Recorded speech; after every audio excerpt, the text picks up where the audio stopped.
रूप में ये कहना चाहूंगा, मुझे किसी भी कर्मचारी अधिकारी को ये कहना नहीं पड़े कि आपको यहाँ से जाना है। यदि आप जनता के लायक नहीं हो तो बिना कहीं रवाना हो जाना आपका काम होगा। अब वो बातें नहीं होगी, आपकी सुनने वाला कर्मचारी और अधिकारी यहाँ रहेगा, वरना बात ही नहीं होगी किसी की। और दया मिलता हूँ, अभी सरकार बनी है, 10-15 दिन में आप सबको पता लग जाएगा। हम रुकने वाले नहीं है। भारतीय जनता पार्टी का एक एक कार्यकर्ता सक्रिय है। आपको ध्यान है कि हमारे राजस्थान के ऊर्जावान मुख्यमंत्री कल इसका शुभारंभ मोदी जी ने और मुख्यमंत्री जी ने किया। अब आपको आगे की रूपरेखा भी तैयार कर लेनी चाहिए। ये जो रथ आया है, इस रथ की आपने देख लिया होगा कि इस रथ के आने से जिन योजनाओं का लाभ और जिन योजनाओं का आपको ध्यान नहीं था, वो ध्यान अब आपका आकर्षित होगा और हम नीचे की जिम्मेदारी पूरी करेंगे। घर घर तक ग्राम सेवक और पटवारी सबको पहुंचाएंगे ये जिम्मेदारी से। ये केंद्र की योजना का मतलब समझ रहे हो आप? अब राजस्थान में डबल इंजन की सरकार बनते ही आपको पता लगा ना कितना आनंद आ रहा है। तो फिर से केंद्र की सरकार मजबूती से आए, इसके लिए अभी लग जाओ और जितनी भी केंद्र की योजना है उनका लाभ उठाओ जम करके। जो भी आपको लाभ देने वाला नहीं देने वाला कोई भी कर्मचारी आपकी बात नहीं सुने, मेरे नंबर पर सीधा मेरा फोन नहीं उठे तो व्हाट्सएप पे मैसेज करो, मैं बात करूंगा उनसे। मैं 24 घंटे, ये कर्मचारी अधिकारी मेरे से परेशान हो सकते हैं, मैं आपसे परेशान कभी नहीं हूँ। 24 घंटे संकल्प विकसित भारत की प्रतिज्ञा लेते हैं, लेती हूँ। हम शपथ लेते हैं भारत को 2047 तक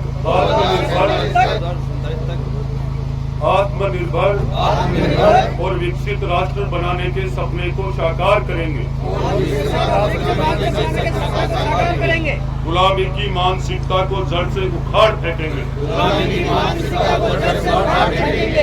देश की समृद्धि विरासत पर गर्व करेंगे। भारत की एकता को सुदृढ़ करेंगे और देश की रक्षा करने वालों का सम्मान करेंगे। नागरिक होने का कर्तव्य निभाएंगे। जय। यहाँ के सभी जनप्रतिनिधि, भारतीय जनता पार्टी के कार्यकर्तागण, माताएं, बहनें, बड़े बुजुर्गों, आप सबके आशीर्वाद से, आप सबके सहयोग से, आप सबके प्रेम और साथ की वजह से मुझे राजस्थान की विधानसभा में जाने का अवसर मिला। आप सबका बहुत बहुत आभार और स्वागत करता हूं। साथ ही मैं ये भी कहना चाहूंगा कि विकसित भारत संकल्प यात्रा का उद्देश्य एक ही है। जो पिछले कई दिनों से अंधेरा छाया हुआ था केंद्र की योजनाओं पे, केंद्र की योजनाओं का लाभ हमारे क्षेत्र में बहुत कम मिला है, लोगों तक पहुंची नहीं है, लोगों को ध्यान भी नहीं है। कारण कि यहाँ का प्रशासन, यहाँ के लोगों के दिल में ये जगह नहीं थी कि केंद्र की योजना का लाभ हर एक वंचित आम आदमी तक पहुंचे। लेकिन आप लोगों ने ये अंधियारा मतदान करके उजाले की तरफ कर दिया है और इस उजाला को मैं लगातार आपके बीच में रखूंगा।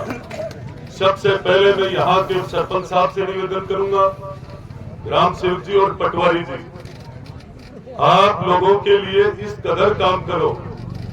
जिनको योजनाओं का ध्यान नहीं है, जैसे अभी कलेक्टर साहब ने बताया, और यहाँ के लोगों को ध्यान में आ गया कि हमें किस योजना का लाभ किस तरीके से लेना है। साथ यहाँ के सरपंच साहब हर ग्राम पंचायत में ये विकसित भारत संकल्प यात्रा लगातार जाएगी और मोदी जी का हमारे देश के प्रधानमंत्री जी का सपना है कि हमारा एक भी भारत का एक भी नागरिक ऐसा ना हो जो उसको मूलभूत सुविधा उपलब्ध नहीं हो। ये उनका सपना है और ये सपना तब ही पूरा होगा जब नीचे से हम सब लगेंगे। आज हम सब इस विकसित भारत संकल्प यात्रा को सफल बनाने के लिए हम सब जुट जाएंगे। प्रशासन के साथ हर एक आम आदमी, जनप्रतिनिधि और भारतीय जनता पार्टी के एक कार्यकर्ता से मैं निवेदन करना चाहूंगा, हमें धर्म निभाना चाहिए। ये भारत जब विश्व गुरु बनेगा और मोदी जी का सपना पूरा तभी होगा जब हम सब लग जाएंगे हर जगह पे। आज बहुत खुशी की बात है कि आपकी वजह से मुझे ये जगह मिली है, मैं भूलने वाला नहीं हूं। ये प्रशासन को भी मैं कहना चाहूंगा, मेरा पक्ष जिस दिन रिजल्ट आया था ये मत देख लेना मैं कहीं घूम रहा हूं। मैंने लोगों की हालात वो भी देखी है, मैं पहले भी कह चुका हूं, जिसको यहाँ से जाना है मैं जनता का सेवक बनकर आया हूं। मैं आप लोगों से प्रेम तभी करूंगा जब जनता का मान सम्मान आप करोगे और करोगे। मैं निश्चित रूप से ये कहना चाहूंगा, मुझे किसी भी कर्मचारी अधिकारी को ये कहना नहीं पड़े कि आपको यहाँ से जाना है। यदि आप जनता के लायक नहीं हो तो बिना कहीं रवाना हो जाना।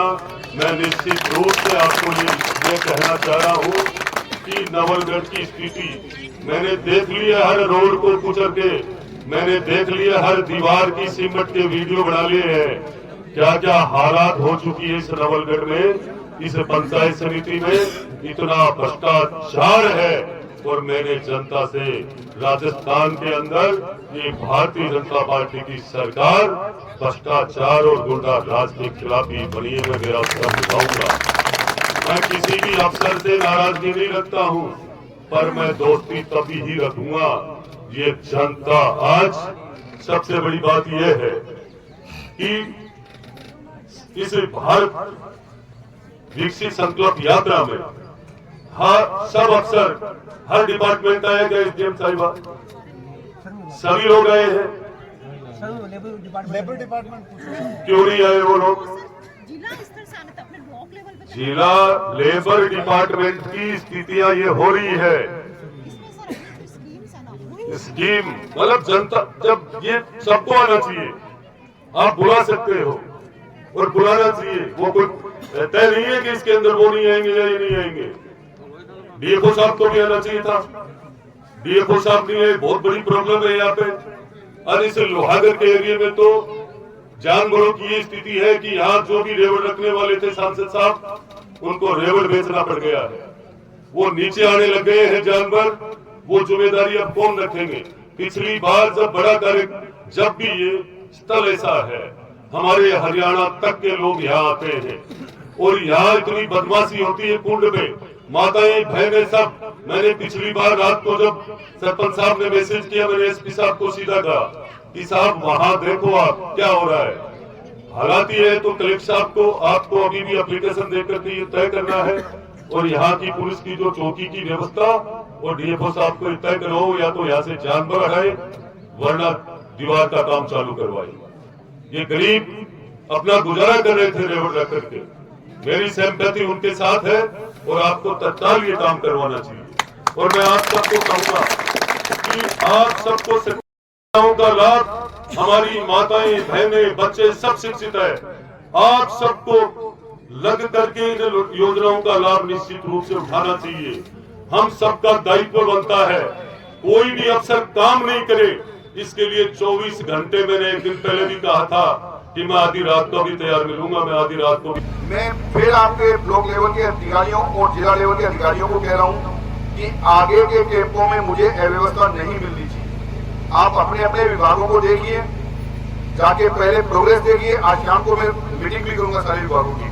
अभी एमपी साहब ने भी कुछ चीजें बताई है, एमएलए साहब ने भी कुछ चीजें बताई हैं। अपने को ज्यादा से ज्यादा, क्योंकि अब आप ये देखिए इतने बड़े जनप्रतिनिधि आपके बीच में आ रहे हैं, प्रशासन आपके बीच में आ रहे हैं, उसके बाद क्या बाकी रह गया जिसमें और किसको बुलाना चाहते हो आप यहाँ पे? हमसे ज्यादा तो बड़े इस आपके लिए योजनाओं का लाभ देने के लिए कोई है नहीं। अगर हम ही नहीं दे पाएंगे तो फिर दुर्भाग्य है हमारा। तो इसलिए मेरी आप सभी से निवेदन है कि जितनी भी योजनाएं हैं उन योजनाओं के बारे में प्रशासन संवेदनशील होकर कार्रवाई करे, कागजों को लोटाफिरी नहीं करे। आपको जैसे अभी एक जन्म प्रमाण पत्र एक बुजुर्ग महिला आई, वो घूमे जानी है, वो 3 बार तो स्टिकर के चक्कर लगा के आ गई। आप जानते हो स्टिकर के चक्कर लगा के आने का मतलब क्या होता है? एक चक्कर 500 रुपए से नीचे नहीं जाता उसका, तो 1500 2000 रुपए वो लग के खाना उसने खाया नहीं होगा और आज भी उस कागज को लेके घूम रही है कि मेरा जन्म प्रमाण। अगर हम उसका जन्म प्रमाण पत्र नहीं बना के दे सकते, काय के लिए बैठे हम यहाँ पे? कोई तो तरीके होते होंगे उसके जन्म प्रमाण पत्र बनाने के देने के, तरीके नहीं बता सकते हम उसको बार बार घुमाए जा रहे हैं कि वहां से बनेगा वहां से बनेगा। इस तरह की हरकत कोई नहीं करे। आगे से एसडीएम, तहसीलदार, बीडीओ तीनों कान खोल के सुन लें। आपके एरिया के जितने भी ब्लॉक लेवल के अधिकारी हैं उन पे आपकी लगाम होनी चाहिए और कार्रवाई सुनिश्चित होनी चाहिए। धन्यवाद।